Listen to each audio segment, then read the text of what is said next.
Hello guys, Man I'm here with your gamer goggles. Today we're going to talk about Bomb Squad from Tasty Minstrel Games. It's for 2 to 3 year olds, yeah. No, it's for 2 to 6 players at 13 plus-ish, give or take the intelligence of the child. Roughly 30 minutes to play. The game has various stages, so the idea behind the game is that, first off, it's a cooperative game with a game mechanic that I've never seen before, and I think I really like. You play. Be right back.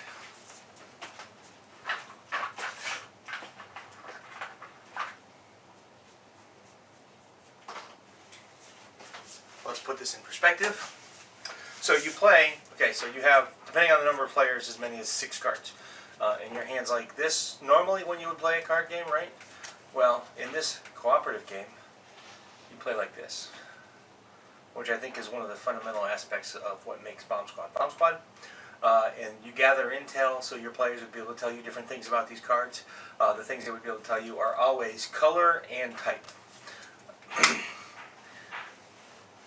And that's it. That's the only information you're allowed to give. So, and then your goal is to take these cards, these different actions, and be able to control the robot, the bomb robot that's going to go through, disarm the robot, and rescue hostages.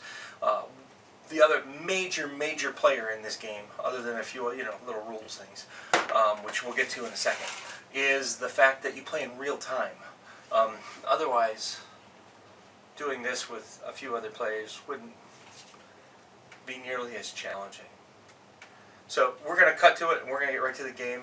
We're going to do a brief overview, and again, in fairness, I really don't think that me just saying what this game is, teaching you how to play without you actually seeing gameplay, is going to do it justice. But if you're familiar with a game called, I think it's Hinabi is the right way to say it, they introduced, to my knowledge, they introduced this mechanic of it. So if you play that game, you might like this game.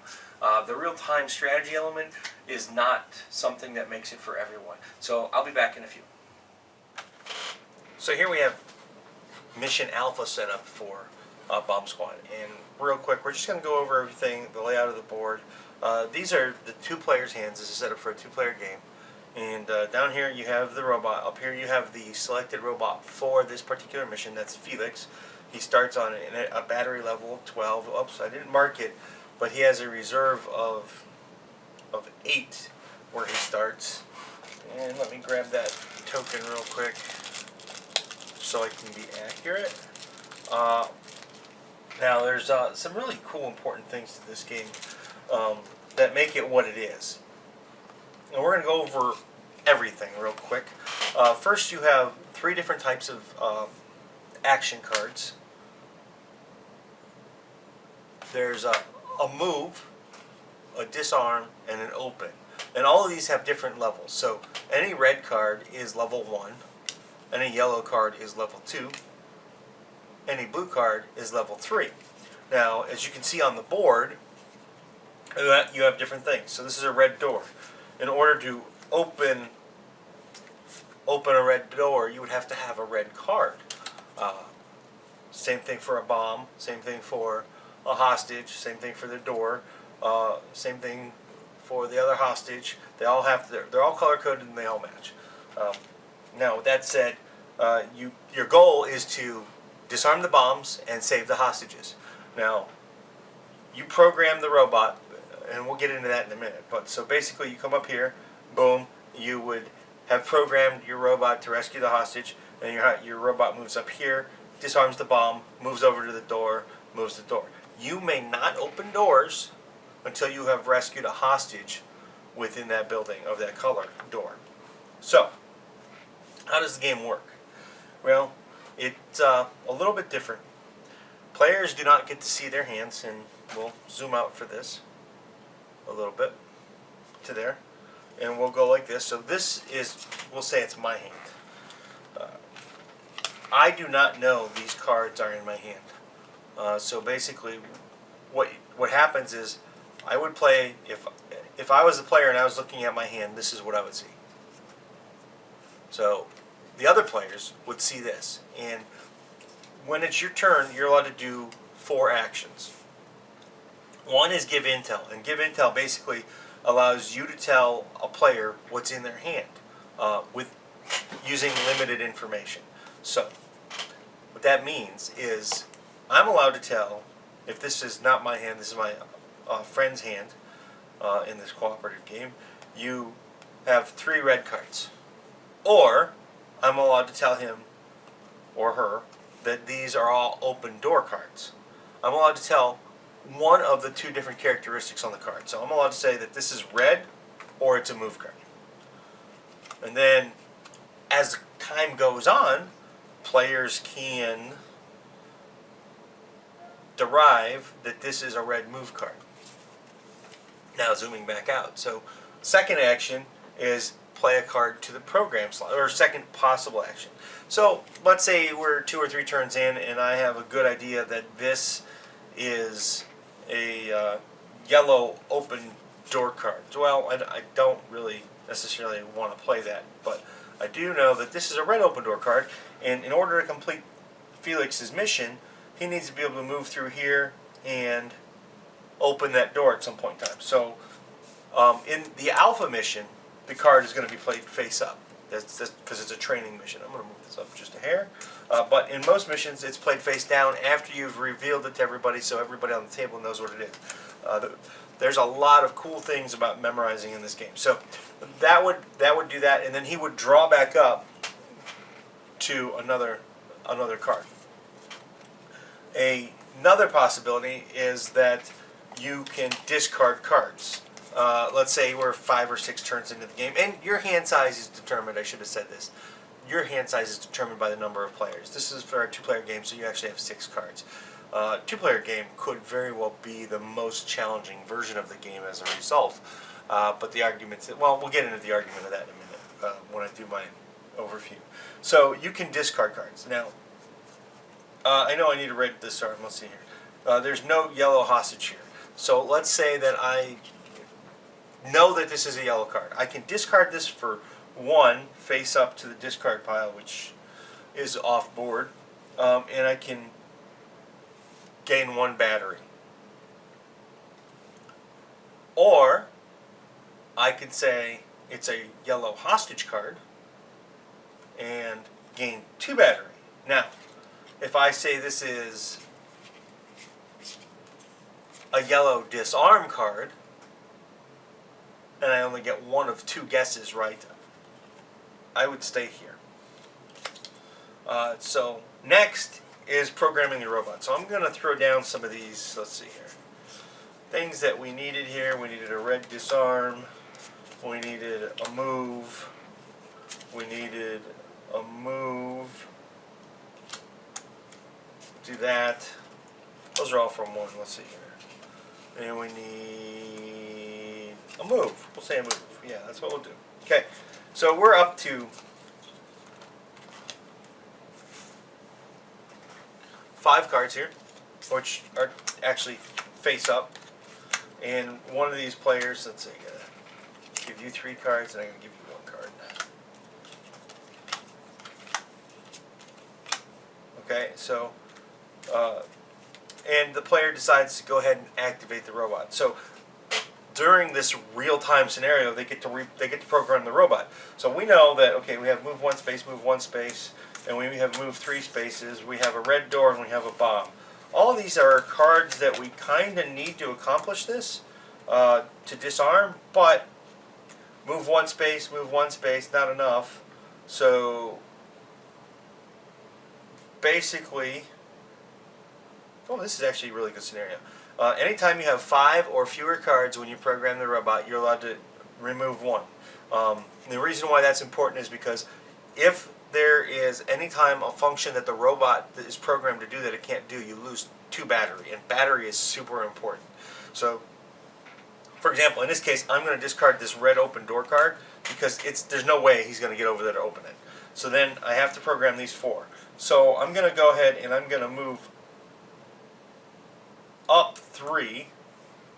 Oh, and you can see right here, that's the number of battery that he uses. So I'm at 12, he's going to drop to 5. So he's going to go up 3 and move over 2. And that's it. He's going to try and disarm a bomb. There's no bomb to disarm. He'll lose 2 more. So, and then we would go back into turn play again of giving intel and stuff, discarding stuff. So, like, we can look at this in, let's say it's this player's turn. This player has no red hostage card, or, well, he's got the red disarm card. So he's going to play that face down because hopefully they need it next turn, or next turn-ish. This player has a red move. He can discard that knowing that they're going to have to move there. Draws up a card. He just drew into a red hostage, so going back and forth they can give the intel to whoever has the hostage. This player doesn't have a lot of options, but this player sees that there's a red hostage card, so he's going to give red, probably, going back and forth. That player might go remind them that this is a move card. And then this player will, let's see, boom, boom, boom, go back and forth a little bit. Eventually, they're going to do something like discard down, draw back up. This player will eventually get the hostage there. Oh, and these are all face up in the alpha game. I keep forgetting that.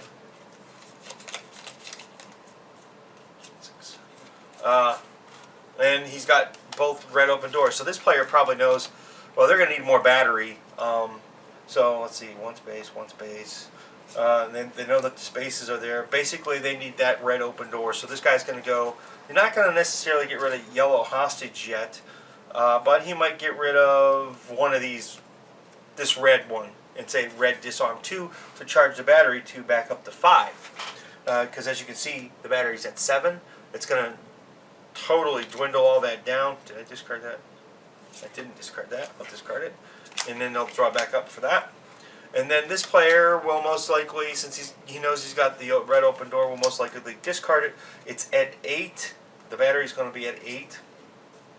Now, here's where the game can get tricky. Based off of how much time is left, because the game is played in real time, you can fill these 2 slots and gain some card efficiency, but you lose the ability to discard one of these. In this game, since it's the alpha game, you can clearly tell that you need all these cards.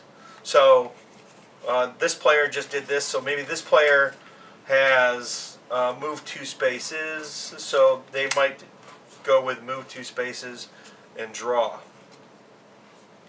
Now they're kind of stuck in that maybe a little bit, so you know, you're here, 2 spaces is going to put you here-ish. You want to go here and be able to open a door, so you're not necessarily going to be able to get there. So he knows that this is a blue card, maybe 1, 2, recharges a little bit. And then this player has another move 2. Now, this player filled this card, they automatically have to program the robot. So we know that this player needs to rescue that player, move 1 space, disarm the bomb, move 1 space, open the door, and then has 2 moves. Now we're going to talk about rescuing. If the robot was here, it could not rescue. So this becomes rescued, goes off the board. It's move 1 space. Those cards are played. We have disarm. Disarms the bomb. Now, we're going to back up here a second. Let's say we had the yellow move there for some reason. He would actually run into it and it would be treated as an obstacle, so he wouldn't move. At any point in time, the robot cannot complete the action. It does nothing. So we'll come back here. Moves there. We already did the disarm. Moves 1 space. Opens the door. Door is now open. Moves 2 spaces. 1, 2. Now you have a decision to make. Is the bomb going to be more important, or is the hostage going to be more important? Well, if you disarm the bomb, the game ends, and you go to scoring. So I'm going to say disarming the bomb is probably more important. 1, 2. Now, that was this player's turn. So this player has red open door. He's actually down 2 cards for some reason, because I'm silly. And moves. So he is pretty much aware that one of these is a move card, so he plays it. Draws up. And we're just going to go through here, and I didn't draw his card either, because I'm excited. He has a yellow open door that he probably just drew, so probably got to do a little bit more stuff. once you get in there, he's aware these are probably red moves because he's got a lot of them. So probably would play a red move and draw a card. We need a yellow disarm, which we probably can say that these players know that, well, this player knows these are red cards, so it probably oops, what I didn't do, 8. So that was 7, right? I didn't do the battery. It would deplete the reserve battery 1. The reserve battery never recharges.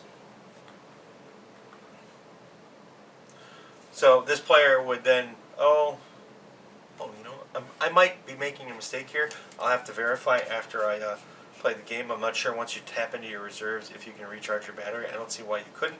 But he would discard, let's just say he's going to discard a red and say red only, not certain it's a move. So he would recharge the battery 1.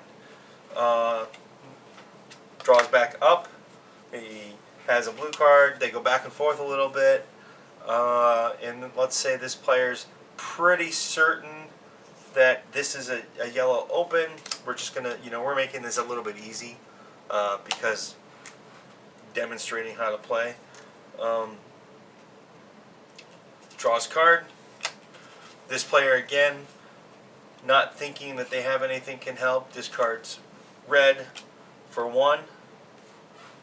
Draws up. This player realizes that, let's see, we have the move. I'm cheating so I can visualize it better. Again, this is the training game, so we would have a move, open door, move. He probably is unaware of, you know, a disarm. Not necessarily wanting to get rid of any of his move cards. Slides him over here and says red disarm. Let's say he's confident. Recharges 2. Draws up a card. This player gives this player intel that this is a disarm card. This player then maybe says knows this is a move card, discards it there. And this player again gives intel that this is a yellow card. So this player then goes there, bam. This player, knowing that time is precious, decides to activate. And since I laid them down in the right order, we'll just go, okay, move, open door, move, oops, they would have to be rotated, disarm the bomb, move 2 spaces, 1, 2. Well, actually, technically the game would end there because the bomb has been disarmed. And then you go to scoring, which is actually something we've never done because we've always died. Now, you add up your points, which your points are based off of whether or not you got all the bombs, how many hostages you saved, the value of hostages that you rescued, double the face value, and let's see here. What was the other one? There's one more thing. Scoring, bad, blah, blah, blah. Well, let's back up a little bit. To win the game, you have to disarm all the bombs. You lose the game ends immediately if you run out of the time and the bombs go boom. And then you go into the scoring session. And where is the chart? Scoring.